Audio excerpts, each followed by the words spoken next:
Hi friends, നമ്മളിന്ന് നോക്കുന്നത് SCERT chapter wise ക്ലാസ്സിൽ 5ാം ക്ലാസ്സിലെ പഴയ പാഠപുസ്തകമായ സോഷ്യൽ സയൻസിലെ 4ാമത്തെ ചാപ്റ്ററാണ് കരുതലോടെ ചെലവിടാം. ഇത് ഒരു ചെറിയ ചാപ്റ്ററാണ്, എന്നാൽ ചില പ്രധാനപ്പെട്ട പോയിന്റുകളുണ്ട്. ഓക്കെ, നമുക്ക് ക്ലാസ്സിലേക്ക് പോവാം. നമ്മൾ വിവിധ ജോലികൾ ചെയ്യാറുണ്ട് അല്ലേ? വ്യത്യസ്തമായിട്ടുള്ള ജോലികൾ നമ്മൾ ചെയ്യാറുണ്ട്. നോക്കിക്കേ, വിവിധ പ്രവർത്തനങ്ങൾ ചെയ്യുന്നത് വഴിയാണ് കുടുംബങ്ങൾക്ക് വരുമാനം ലഭിക്കുന്നത്. വരുമാനം ലഭിക്കുന്ന സാമ്പത്തിക പ്രവർത്തനങ്ങളിൽ ഒന്നാണ് തൊഴിൽ. തൊഴിലിന്റെ പ്രതിഫലം കൂലിയായോ ശമ്പളമായോ ആണ് ലഭിക്കുന്നത്. കുടുംബത്തിന്റെ ഒരു വരുമാന സ്രോതസ്സാണ് തൊഴിൽ. വരുമാനം വ്യത്യസ്ത രീതിയിൽ ലഭിക്കുന്നത് പോലെ വരുമാനം ലഭിക്കാനുള്ള മാർഗവും വ്യത്യസ്തമാണ്. ഒരു കുടുംബങ്ങളുടെ വരുമാന സ്രോതസ്സുകൾ വ്യത്യസ്തമാണല്ലോ. പ്രതിഫലം പ്രദാനം ചെയ്യുന്ന പ്രയത്നമോ വസ്തുവകകളോ ആണ് വരുമാന സ്രോതസ്സ്. എന്താണ്? പ്രതിഫലം പ്രദാനം ചെയ്യുന്ന പ്രയത്നമോ വസ്തുവകകളോ ആണ് വരുമാന സ്രോതസ്സ്. ഉദാഹരണത്തിന്, കച്ചവടം ഒരു വരുമാന സ്രോതസ്സും അതിൽ നിന്ന് ലഭിക്കുന്ന ലാഭം വരുമാനവുമാണ്. കുടുംബങ്ങൾക്ക് വരുമാനം ലഭിക്കുന്ന വ്യത്യസ്ത സ്രോതസ്സുകൾ പ്രതിപാദിക്കുന്ന പദസൂര്യനാണ് ഇവിടെ കാണിച്ചേക്കുന്നത്. നോക്കിക്കേ, കുടുംബ വരുമാനം. നോക്കിക്കേ, സർക്കാർ ജോലി ശമ്പളമായിട്ട് കിട്ടുന്നുണ്ട്. മഹിളാ പ്രധാൻ ഏജന്റ് കമ്മീഷൻ. കെട്ടിട നിർമ്മാണ ജോലി കൂലിയായിട്ട് ലഭിക്കുന്നു. ബാങ്ക് നിക്ഷേപം പലിശയായിട്ട്. കെട്ടിടം വാടകയ്ക്ക് കൊടുക്കുമ്പോൾ വാടക. കച്ചവടത്തിൽ നിന്ന് ലാഭം.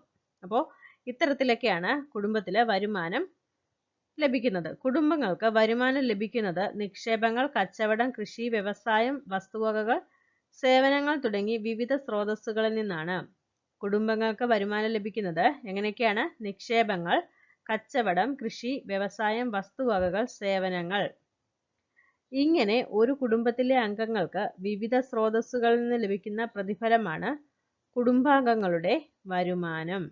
ഇങ്ങനെ ഒരു കുടുംബത്തിലെ അംഗങ്ങൾക്ക് വിവിധ സ്രോതസ്സുകളിൽ നിന്ന് ലഭിക്കുന്ന പ്രതിഫലമാണ് കുടുംബാംഗങ്ങളുടെ വരുമാനം. ചെലവും പലവിധം. വിവിധ സ്രോതസ്സുകളിലൂടെ കുടുംബത്തിന് ലഭിക്കുന്ന വരുമാനം കൊണ്ടാണ് കുടുംബത്തിന്റെ പൊതുവായ ആവശ്യങ്ങളും അംഗങ്ങളുടെ വ്യക്തിഗതമായ ആവശ്യങ്ങളും നിറവേറ്റുന്നത്. ഒരു കുടുംബത്തിലെ ആവശ്യങ്ങൾ എല്ലാം തുല്യ പ്രാധാന്യമുള്ളവയല്ല. ചിലതൊക്കെ അത്യാവശ്യമാണ്, മറ്റു ചിലത് കിട്ടിയാൽ നല്ലത്, ബാക്കിയുള്ളവ കിട്ടിയില്ലെങ്കിലും കുഴപ്പമില്ല. കുടുംബ വരുമാനത്തിന്റെ അടിസ്ഥാനത്തിൽ ഇത്തരം ആവശ്യങ്ങളുടെ മുൻഗണനാക്രമം നിശ്ചയിക്കേണ്ടതാണ്.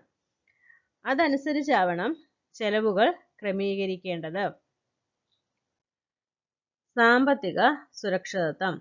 വരുമാനത്തെക്കാൾ കൂടുതൽ ചെലവുണ്ടാകുന്നത് കുടുംബത്തിൽ സാമ്പത്തിക പ്രതിസന്ധിക്ക് ഇടയാക്കും. എന്നാൽ ചെലവ് വരുമാനത്തെക്കാൾ കുറവാകുമ്പോഴോ മിച്ചം ഉണ്ടാകുന്നു. മിച്ചം വയ്ക്കുന്ന തുക കുടുംബത്തിന്റെ എന്താണ്?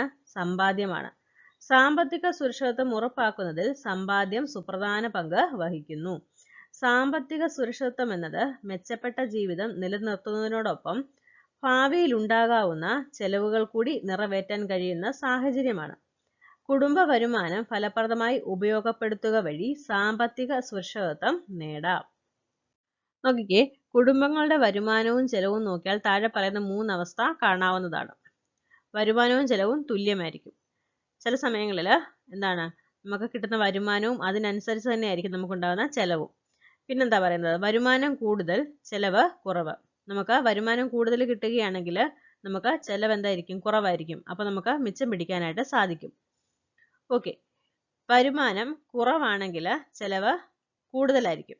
നമുക്ക് വരുമാനം കുറവ് കിട്ടുമ്പോൾ നമുക്ക് ചെലവ് കൂടുതലായിരിക്കും. നമുക്കപ്പോൾ എന്താണ്? മിച്ചം പിടിക്കാൻ പറ്റത്തില്ല, അതിലധികം കടമേ ഉണ്ടാവത്തുള്ളൂ അല്ലേ?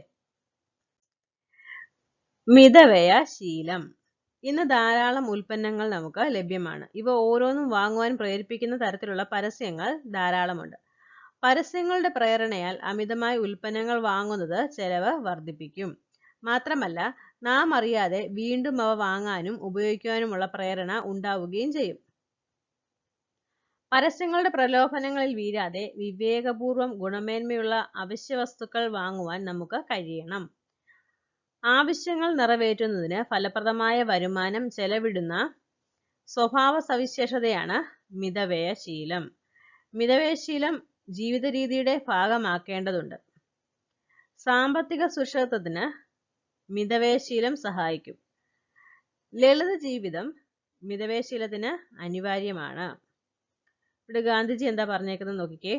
നമുക്കെല്ലാവർക്കും ആവശ്യങ്ങളെ തൃപ്തിപ്പെടുത്തുവാനുള്ള വിഭവങ്ങളുണ്ട്. എന്നാൽ ഒരാളുടെ പോലും അത്യാഗ്രഹത്തെ നിറവേറ്റാനില്ലതാനും. ഓക്കെ. നമ്മള് സാധാരണ നമ്മുടെ വീട്ടില് വരവ് ചെലവുകൾ എഴുതി സൂക്ഷിക്കാറില്ല അല്ലേ? കുടുംബത്തിന്റെ വരുമാനവും പ്രതീക്ഷിക്കുന്ന ചെലവുകളും മുൻകൂട്ടി കാണാൻ കഴിഞ്ഞാൽ മെച്ചപ്പെട്ട ജീവിതത്തിന് സഹായകരമാകും. ഇങ്ങനെ മുൻകൂട്ടി വരവ് ചെലവ് കണക്കുകൾ എഴുതി സൂക്ഷിക്കുവാൻ കഴിഞ്ഞാൽ അതിനെ എന്താ പറയുന്നത്? കുടുംബ ബജറ്റ് എന്നാണ് പറയുന്നത്. എന്താണ്? കുടുംബത്തിന്റെ വരുമാനവും പ്രതീക്ഷിക്കുന്ന ചെലവുകളും മുൻകൂട്ടി കാണാൻ കഴിഞ്ഞാൽ മെച്ചപ്പെട്ട ജീവിതത്തിന് സഹായകരമാകും. ഇങ്ങനെ മുൻകൂട്ടി വരവ് ചെലവ് കണക്കുകൾ എഴുതി സൂക്ഷിക്കാൻ കഴിഞ്ഞാൽ അതിനെ എന്താ പറയുന്നത്? കുടുംബ ബജറ്റ് എന്നാണ് പറയുന്നത്. നോക്കിക്കേ, കുടുംബ ബജറ്റ് തയ്യാറാക്കുന്നത് കൊണ്ട് എന്തെല്ലാം ഗുണങ്ങളാണുള്ളത്? വരവിനനുസരിച്ച് ചെലവ് ക്രമപ്പെടുത്താൻ സഹായിക്കുന്നു.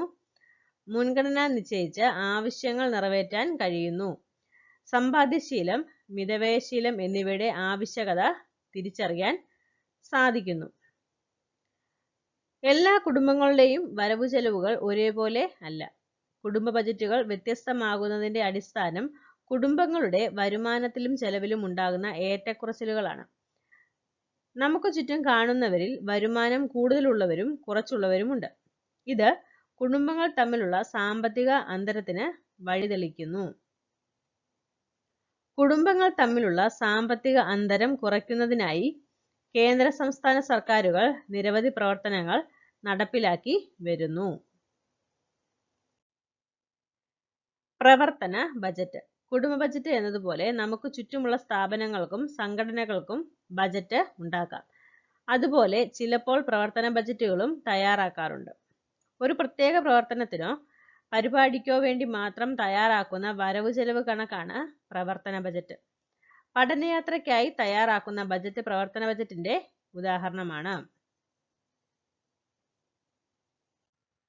തദ്ദേശ സ്വയംഭരണ സ്ഥാപനങ്ങളായ പഞ്ചായത്തുകൾ, മുനിസിപ്പാലിറ്റികൾ, കോർപ്പറേഷനുകൾ എന്നിവയ്ക്കെല്ലാം ബജറ്റുണ്ട്. ഇന്ത്യയിൽ കേന്ദ്ര ബജറ്റും സംസ്ഥാന ബജറ്റും നിലവിലുണ്ട്. കുടുംബ ബജറ്റിൽ നിന്ന് വ്യത്യസ്തമായി കേന്ദ്ര സർക്കാരും സംസ്ഥാന സർക്കാരും ചെലവുകൾ മുൻകൂട്ടി തീരുമാനിക്കുകയും അതിനുവേണ്ടി പ്രതീക്ഷിക്കുന്ന വരുമാനം കണ്ടെത്തി ബജറ്റിലൂടെ അവതരിപ്പിക്കുകയുമാണ് ചെയ്യുന്നത്. വാർഷിക ബജറ്റുകളാണ് സാധാരണ നിലയിൽ സർക്കാർ അവതരിപ്പിക്കുന്നത്. ഏപ്രിൽ 1 മുതൽ മാർച്ച് 31 വരെയാണ് ഇന്ത്യയിൽ സാമ്പത്തിക വർഷമായി കണക്കാക്കുന്നത്. അപ്പോൾ ഇത് നോട്ട് ചെയ്ത് വെച്ചേക്കണം. ഏപ്രിൽ 1 മുതൽ മാർച്ച് 31 വരെയാണ് ഫിനാൻഷ്യൽ ഇയർ. ഒരു സാമ്പത്തിക വർഷത്തിലേക്കുള്ളതാണ് കേന്ദ്ര ബജറ്റും സംസ്ഥാന ബജറ്റും. ഒരു സാമ്പത്തിക വർഷത്തേക്കുള്ളതാണ് കേന്ദ്ര ബജറ്റും സംസ്ഥാന ബജറ്റും. ഓക്കെ, നമ്മുടെ ഈ ഒരു ചാപ്റ്റർ കഴിഞ്ഞിട്ടുണ്ട്. ഈ ഒരു ചാപ്റ്റർ വളരെ ചെറിയൊരു ചാപ്റ്റർ ആണ്. ഓക്കെ, ജസ്റ്റ് വായിച്ചാൽ മനസ്സിലാവും. ശരി, ഈ ഒരു ക്ലാസ് നിങ്ങൾക്ക് ഉപകാരപ്പെട്ടെന്ന് വിശ്വസിക്കുന്നു. Okay, thank you.